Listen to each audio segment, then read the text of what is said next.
Racing just is started. We have Pinay Beauty. Break weekly start. Mika. Game changer. May dating absolute.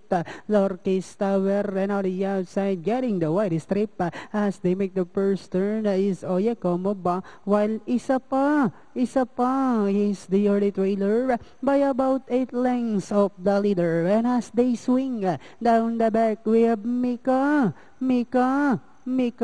by about 2 lengths.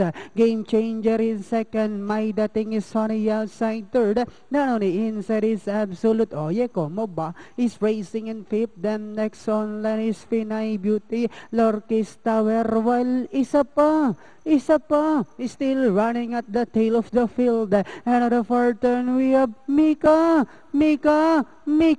by about 3 lengths. And in second is Game Changer Oyekomo ba. Then down the inside is Absolute as they swing for home. We have Mika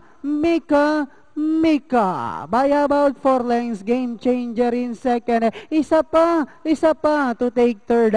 Last 100 meters we have Mika now by about 6 lengths, and finally Mika Game Changer. Isa pa Oyekomo ba Lorkis Tower. Sabi nga ni kasamang Ibarra,